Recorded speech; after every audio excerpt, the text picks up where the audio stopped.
What's going on, y'all? It's Hilario Hernandez here. In this podcast episode, we had the pleasure of having Ledswards. Dude is a phenomenal musician, down-to-earth dude, smart dude. Talks a little bit about his industry and what he's up to, and some about his personality. Some good stuff. He also drops some wisdom regarding the industry that he's in, and so if this is something you're interested in, stay tuned to the podcast. Are you like a rapper or hip-hop? What do you call yourself? So that's crazy how you said that. So I have crossed over.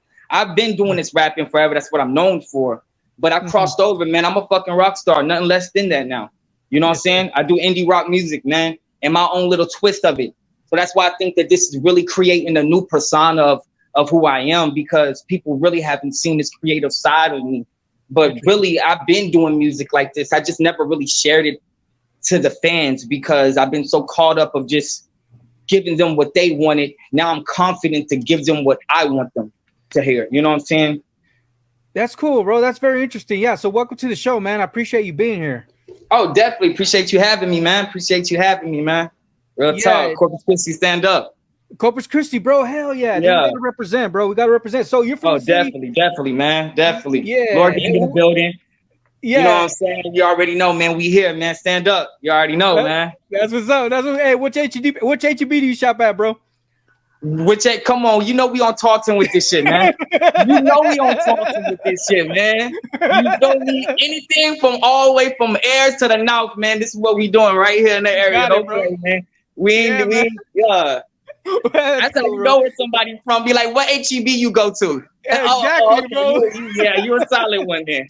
Nah, we ain't on SPID with it, man. Yeah, man, that's what's up, bro. Cool. So you said indie. So for me, like I heard some of your stuff on your Instagram, man. It sounds like I don't know, hip hop. I don't know what to call it, bro. Because I'm used to metal music and stuff like that. I really don't get too much into the scene that you're in, which is why I want to have you on. You know what I mean? Spread some of the word about what you do. You know what I mean? So can you explain to the people that may not know what you do? Okay, so definitely. So what I do, basically, I would like to start the question and answer it like this. So what I do cannot be duplicated. For one, you know what I'm saying? That's my area of direction when I make this type of music now, is that I don't want to make anything that somebody could go in the booth and do the same thing after me. You know what I'm saying? That's why I'm creating all my foundation off of popular 80s songs, straight to the Miami Vice vibe, you know, giving them gems. I have a lot of my inspiring moments that I've created off of me making this new music is definitely like Tame Impala. You know, I listen to a lot of like, you know, R&B and old school artists to really give me that void of really, you know, becoming the rock star that I want to be. You know what I'm saying? Like, I don't want to just be half stepping out here. I want people to know that I'm genuine whenever I'm giving them this creativity. So the process of me making this is I found my sound with one of my good friends, Molly Walk Production. I'm pretty sure everybody in the city knows Molly. Stand the fuck up. You feel me? He helped me create the sound. I gave him the idea of me crossing over, and we been working on this sound for about a good year now. We confidently created a new album. It's called Summer's Ending, which is out right now, doing wonderful. You know, appreciate everybody streaming that. Y'all keep doing that. Yes, and it really opened up a lot of doors now to a lot of big artists that are looking at me right now. So I'm definitely on the road of getting to where I'm going. I'm not at the bus stop no more, for sure. Wow, bro, man, that's a good way to say it. Wow, that's so crazy. So did you feel like you had to change up your style? And was your style like everybody else's per se? No, I've never sounded like anybody. So I could never say that I switched it up because I felt like I was dumbing myself down. I've always given my best whenever I do create music. But whenever I was in a process of making the chapter 2 of Free Rap, one of my biggest albums that I've ever released, you know, it is a full rap album. It's no indie rock or nothing. So I was in the process of making the chapter 2 to that. And it just hit me like a train wreck, man. It was just like, I couldn't even like write a song or nothing. It just like, my inner tuition was just telling me like, nah, man, go towards the indie rock vibe. Like, and cause really what I did was this. whenever I make music, I call it a practice run, right? So when I'm creating music, I'll take about an hour or two, and I have certain songs where I just have them in my head, and it kind of, I use them for my creativity to get me in the mode to start writing. So I said, you know what? Instead of me creating a new song, how about I just record the songs that I practice every day that I do for fun? And just my luck, that's exactly what the fuck the fans wanted. Wow, bro. Wow. Yeah, wow. and yeah. So everything I'm doing is just being myself. And it's crazy because, I mean, if I would have known that, I would have been doing this years ago. Damn. Yeah. So I would like to tell anybody that's watching this, just be your fucking self. And I promise you, the world is yours. I promise you. Never try to duplicate a sound. Create your own lane. And I promise you, you're going to get where you're going. If it takes a year, 10 years, whatever, man. Just as long as you don't waste no time. Yeah, bro. And it seems like when you do that, when we decide to do our own, people hate, bro. People just, it's just natural. You know what I mean? Like, what the heck, dude? I'm trying to do me, and you're over here like freaking Downer, Debbie Downer. You know what I mean? How do you deal with that type of stuff? Okay, so, everybody knows, Corpus Christi is a crab in a bucket type of environment whenever you're actually doing something positive or something that people just don't understand. But with that same type of concept, you got to understand it like this. Once you get the love and the acceptance here in Corpus Christi, it's forever. Other cities, they'll love you while you just hot.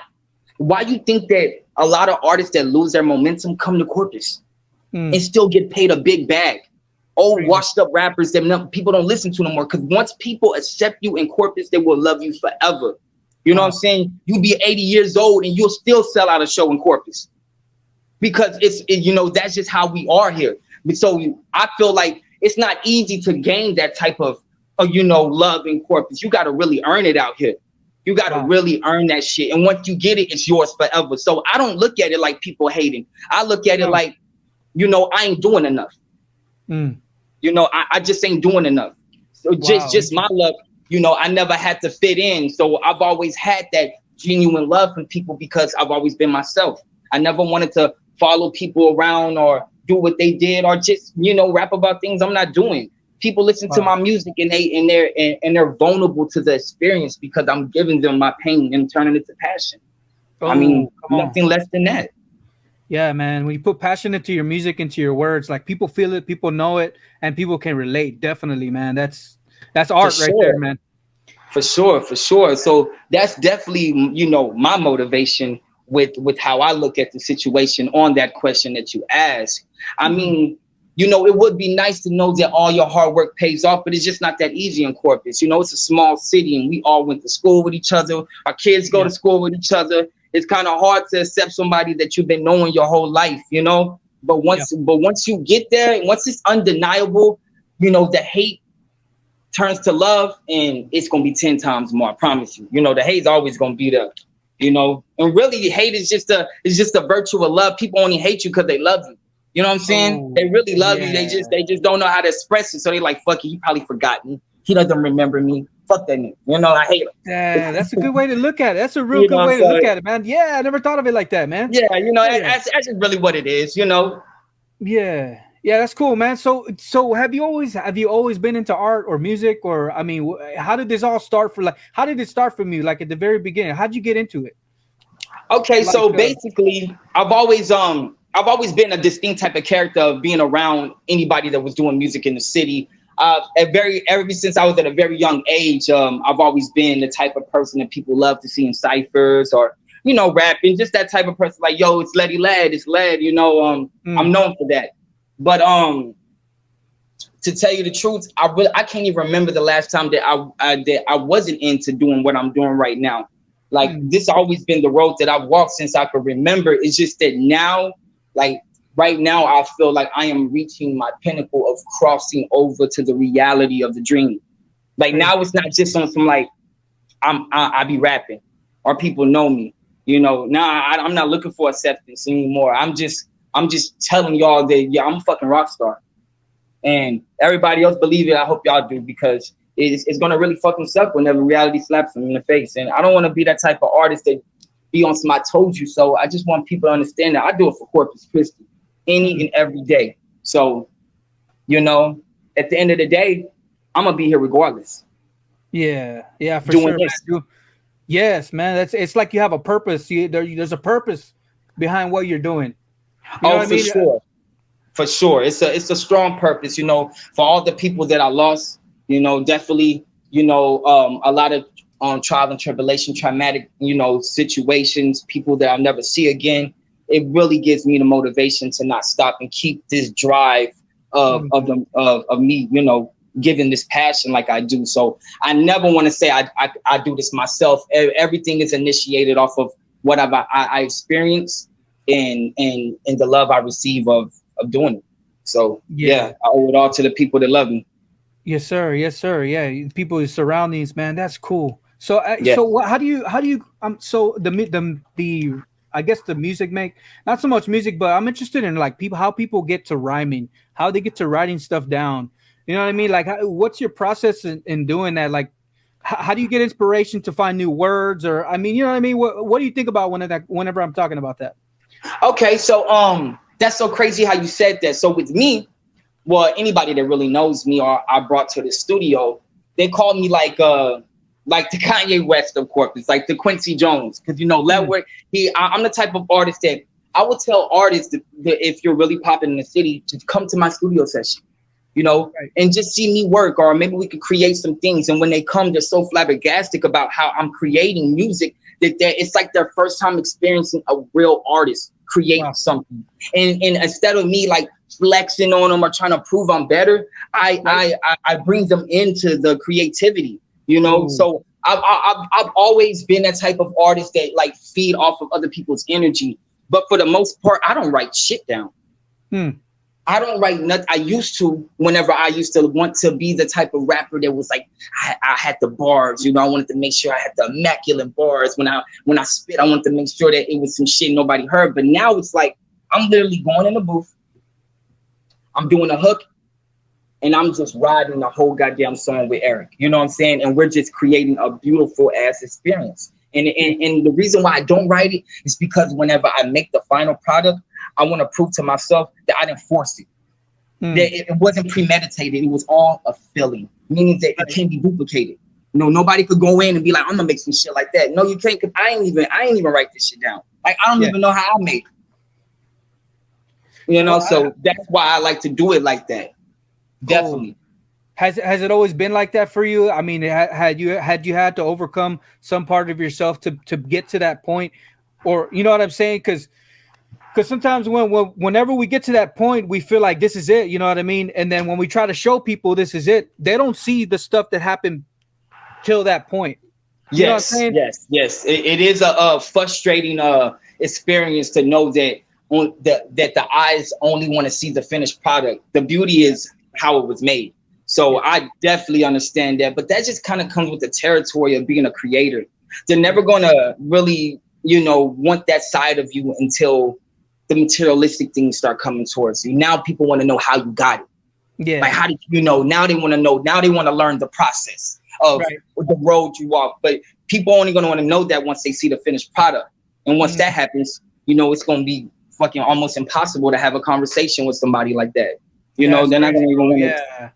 You know that, and people say you're gonna be changing up. Oh, he act like he brand new. He not, but it's like when you had a chance, you didn't want to know. But now I'm so fucking busy, I don't even have time to answer my mom's phone call. And you know, I'm changing on you now. You know, it ain't like that, man. It's just, you know, I know where I'm going. You didn't. Yeah, man. Yeah, it's just like different. I can see that, bro. Because for me, like in my life, it's more like financial wise. Like I'm into finances a lot, investing and stuff like that, and then taking care of my money and not owing a lot of debt. You know what I mean? And then I feel like, you know what I mean? Like for some people, it's like they're down here, but and the level that I'm at is like, dude, well, if you understand this, then you can do this, this, and this. And it's difficult to explain to them because they're still in that where they're at. You know what I mean? I understand that. Yeah. Yes. For sure, man. That's 100% agreed on my end. You know, I definitely feel what you're saying. And like I said, it is a frustrating experience. But I promise you, if you get caught up in the feeling of being accepted then you'll never reach a pinnacle of who you could be as an artist or a person, just as a person, if you're so worried about like being accepted. I've never worried about being accepted from nobody. I just never have. I just always knew that as long as I'm able to show the people that I love my new music and they're able to understand the message that I'm getting, that was enough for me. It's just a blessing that, that everybody else fucking loves it too. Right. Man, you know what I'm saying? Yeah. It's just the humbleness of like, I appreciate it, y'all. You know what I'm saying? Because to me, I made it whenever my mama says she happy. When she say, hey, so I'm proud of you. Hey, I made it in my mind. Money then ain't gonna define my success or the position that people want me to be in. Long as the people that I feel like I owe said that they proud of me, then I fucking made it. Yo, this week's episode is brought to you by the guys at Sushiria. Sushiria brings you explosive Mexican cuisine fused with traditional Japanese sushi to bring you a flavor like no other. It's sushi, no fish. From their mango and habanero glazed chicken fajitas to teriyaki carne asada, these guys are bringing a flavor completely new to the coastal bend. Open Wednesdays, Fridays, and Saturdays, 7102 Woldridge inside the old Snappies. DM them to book catering for weddings, birthdays, quinceañeras, or whatever else at Sushiria 361. Sushiria, sushi para nosotros. Yeah, man. And so do you feel like obviously you put that in your music, and you don't do it intentionally, right? It's like this just part of you. This is how it comes out. Yeah, definitely. I mean, nothing is forced.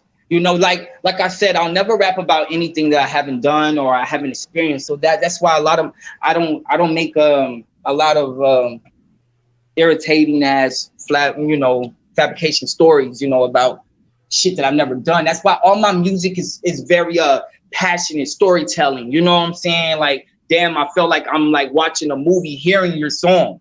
It's like I'm writing a script to a movie. Like that's how it always been. So I never really kind of forced it. And the times that I did, people never heard those songs. So, it's like it never happened. It's like it never happened. Like, and it's sometimes the best stuff is like unseen, man. It's so crazy. Yeah, definitely. I have a lot of beautiful music that people haven't heard. I just feel like it's just not that time, just not that time for them to feel that feeling. Because with me, it's all about a feeling. Once you go really engage with your fans or your listeners about their feelings, then that's whenever which time it is to drop. Because some people, they just want to dance. They just want to dance, have fun. They don't want to hear about your pain and passion, but some days, or sometimes during whatever season of the year it is, people don't want to feel, happy and alive. They want to be able to reflect on themselves, and feel like they have a soundtrack to their pain and passion. So I'm giving them every type of feeling. Yeah, bro. And it seems like just talking to you, it's not just about making the music, but it seems like you have a plan, bro. It seems like definitely. You see what I'm saying? Like you gotta have a plan, and people don't see the plan. But it seems like you're like, dude, this is what's gonna happen. We got this next lined up, and this is gonna happen. You know what I mean? And it's not just one thing. You got several things going at one time. Is that right? Well, you got to, because it's not how it is whenever I was young. Where you felt like all you had to do was be a good artist, and people were gonna just, what I'm saying? Hey, I could get you here. You had A&R managers. Now it's like, you could do all this shit yourself.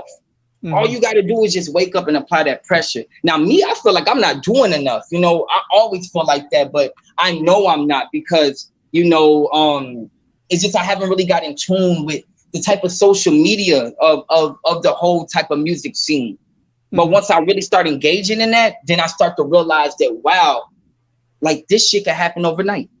Right. Like this, I could really sign a $2 million deal overnight if I do this shit right. It's not like a fantasy or this shit is reality. Because think about all these young artists that have made it. I mean, 80% of artists that haven't even been making music their whole life get signed. Crazy. 80% of artists that only been rapping for about 3 to 5 years get signed. It's the rappers that have been rapping their whole life that will never be at the round table. They will Why never. is that, dude? I don't That know. doesn't make no sense to me. I don't Why know. is that? Because it's that because being a good artist is just 10%. You know, if you have somebody that knows the music business and only the 10% is the talent, they're gonna make it before you. Ooh. They're gonna make it before you. And undeniably. Wow. They're gonna make it before you. And you could be 100 times better than them.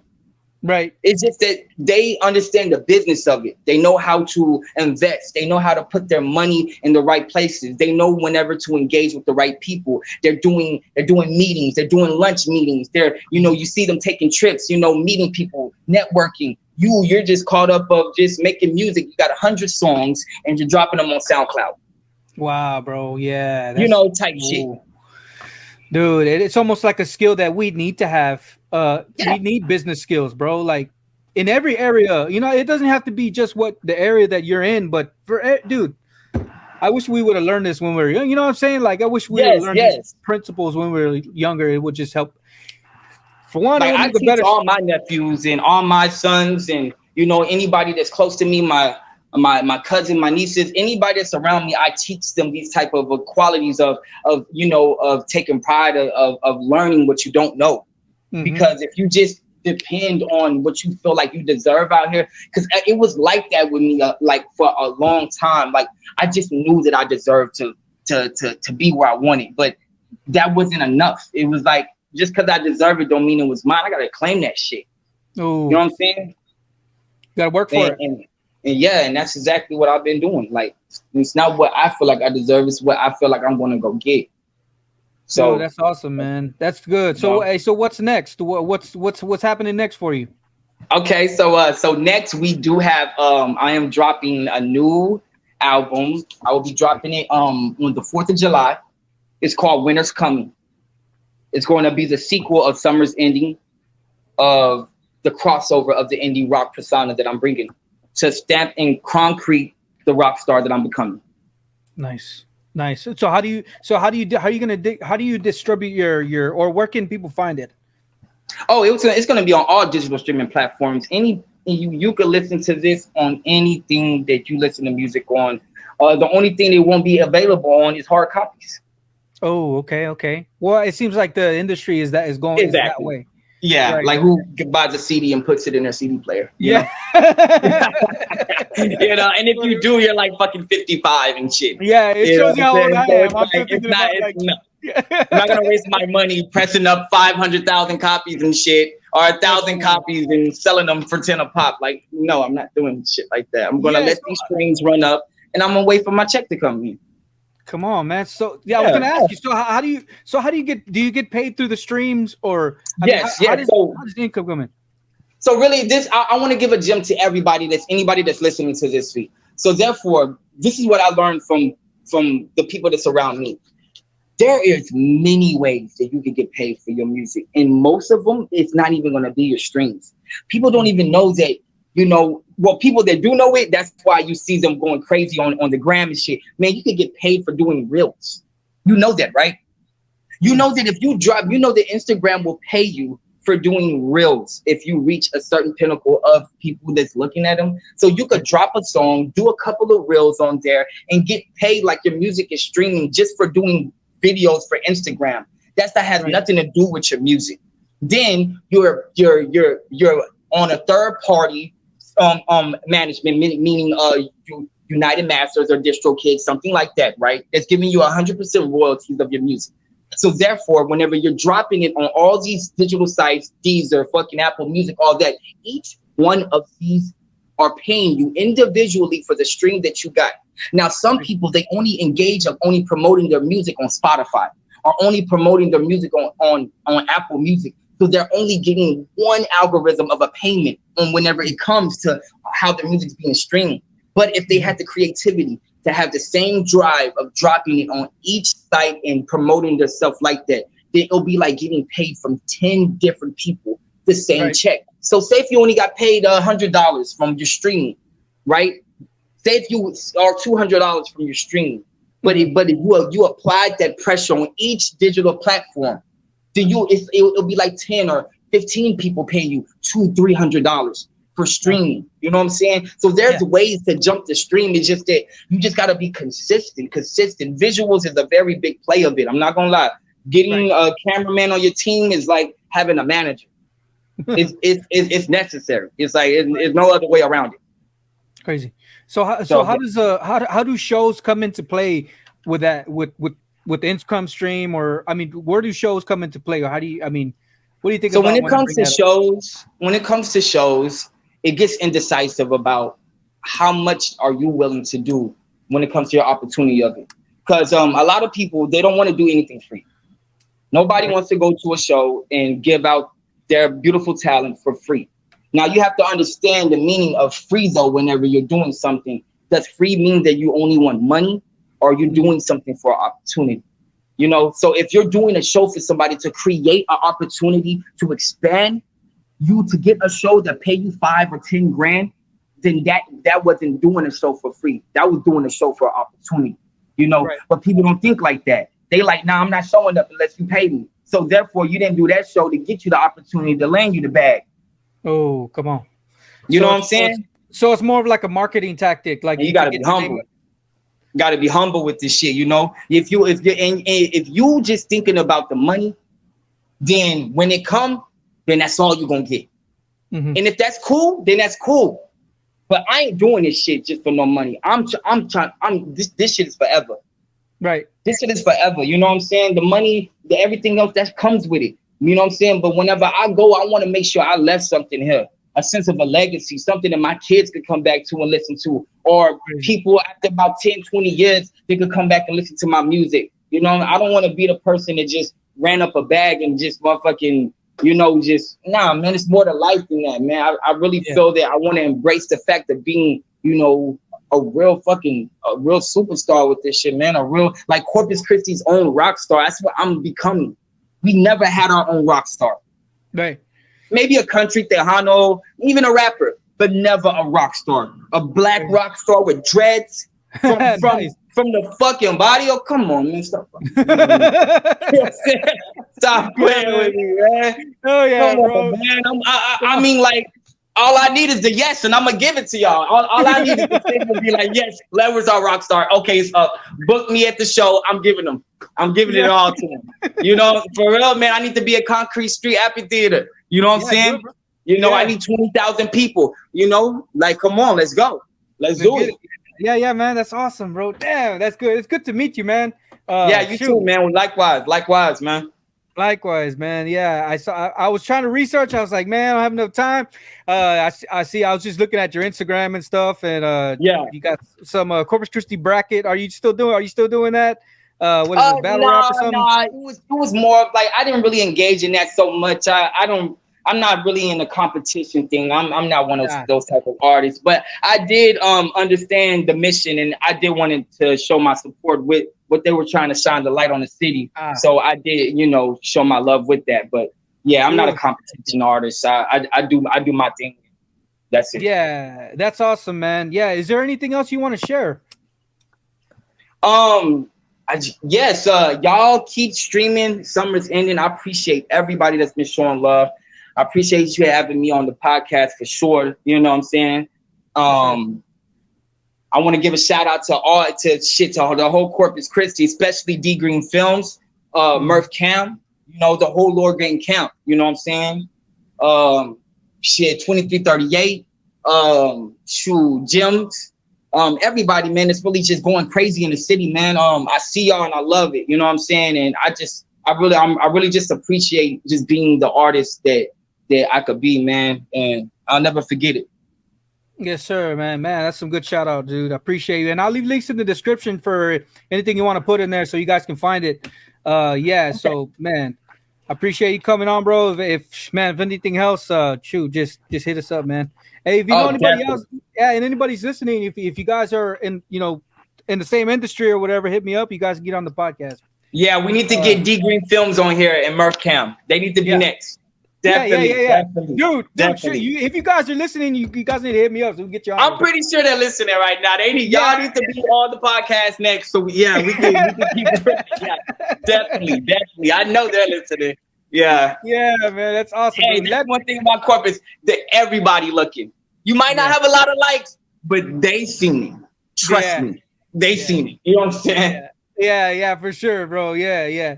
So my HEB, I shop over here, Alameda HEB. I'm just putting that out there. You on the Alameda one? I see. Yeah. You already know, man. When I'm in Corpus, you're gonna find me in the hood. I don't like that bougie shit. I like to be where I started off because it creates that type of environment. You know, it really keeps me hungry. Yeah, dude, for real, man. Yeah, anywhere without central air and heat is my prime element. Mm-hmm. You know what I'm saying? I like to feel the passion. You know. That's good, man. Because I want different people from different areas of the city to come on, bro, and not just from people. You know what I'm saying? Just so we can have a platform. You know what I'm saying? Like definitely. Like yourself. You know what I mean? I had somebody on that was, different walk of life. You know what I mean? I even want to try to get like a homeless dude on here, like maybe just carry my phone around, have an interview with him, and just put it on the podcast. You know what I mean? Because definitely, man. Everybody deserves a limelight at least for 15 minutes. Yeah, man, and for people to know, like, hey, this guy lives in our city, bro. You know what I mean? Yeah. Like, hey, this guy, he lives in your city. He lives right over there under the bridge. You know what I mean? So, that's love, man. A lot of people don't think like that. Nah, they don't. We don't, man. You keep that momentum, you're gonna get to where you're going, man. When things are genuine, that's when genuine success happens. Yes, sir. And I'm thinking about legacy myself, bro. I got 2 kids. Yes. My wife, and I'm definitely thinking about them when I'm gone. So for longevity, sure, man. Longevity. Yes, sir. Well, if nothing else, man. Ledswards. Ledswards, man. Appreciate you having me, man. Corpus Christi, stand up, man. You already know the hottest podcast in the city. Don't play. Y'all better get on it before it's too late. Come on now. Yesterday's price ain't today's price. Stop playing, y'all. Oh, come on. Stop playing. All right, man. We'll see you later. All right, man. Good for having me, man. What's up, man? Okay. Bye. All right, y'all. That was Ledswards. We appreciate y'all listening to this podcast. If you want to find him, check out the links in the description. That's where you can find him. Also, if you want to support this podcast or if you want to represent the city, we have a merch store, Corpus Christi Originals.com, where you can rep the city with the merch that we got there. And so appreciate y'all listening. Have a good one. Bye. Hi, I'm Ashley McKenzie, owner of Third Coast Spray Tans and More and now Rebel Honey Boutique. I want to invite you to come check out our store and salon. We're located under one roof on Everhart and Saratoga, open Monday through Friday, 10 to 8, and Saturdays, 10 to 5. Come support a local business and get your tan on and shop around. Hope to see you soon.